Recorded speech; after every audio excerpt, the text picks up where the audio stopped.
জাতীয় সম্পদ আত্মসাৎ করা এটি ভয়াবহ অপরাধ। আবু হুরায়রা বর্ণনা করেন, তিনি বলেন একজন ব্যক্তি যুদ্ধের মধ্যে আল্লাহ রাসূল মারা গেল, তখন আমরা রাসূলুল্লাহ সাল্লাল্লাহু আলাইহি ওয়াসাল্লামের কাছে গেলাম।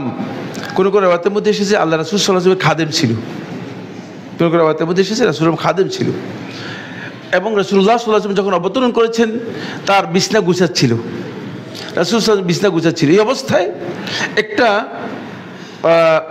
অপরিচিত একটা তীর এসে, মানে একটা অদৃশ্য দূর থেকে তীর এসে, কি শত্রুপক্ষ না মুসলিম পক্ষ না কোন পক্ষ মেরেছে জানা নেই, তীর এসে বিদ্ধ হয়ে মারা গেল।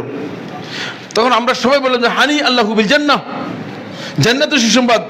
আল্লাহ রাসূলের বিছনা গুছাচ্ছে, আল্লাহ রাসূলের খেদমত করতেছে, জান্নাতের সুসংবাদ হবে না? কি মনে করেন? জান্নাতের সুসংবাদ। সবাই মনে করলো যে জান্নাতের সুসংবাদ। তখন আল্লাহ রাসূল সাল্লাল্লাহু আলাইহি ওয়াসাল্লাম বলেছেন, লা ওয়াল্লাহ, না আল্লাহর কসম, ওয়াল্লাযী নাফসি বিয়াদিহি, সেই সত্তার কসম যার হাতে আমার জীবন রয়েছে, ইন্নাশ শামলাতাল্লাতী আখাযাহা ইয়াওমা খায়বার মিনাল মাগানিম লাম তুসিবহাল মাকাসিম লাতাশতালিউ আলাইহি নারা।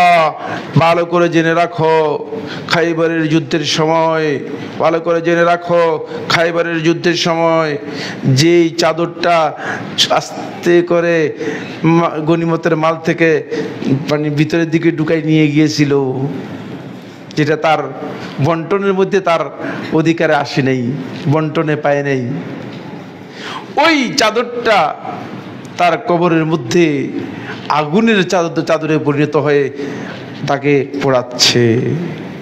কি মনে করেন? সুতরাং জাতীয় সম্পদ যারা আত্মসাৎ করে, সাধারণ মানুষের সম্পদ যারা আত্মসাৎ করে, তারা ভয়াবহ অবস্থার মধ্যে থাকবে। তাদের কবরের আযাব, মানে কবরের থেকে আযাব শুরু হয়ে যাবে, কবরের থেকে আযাব শুরু হয়ে যাবে।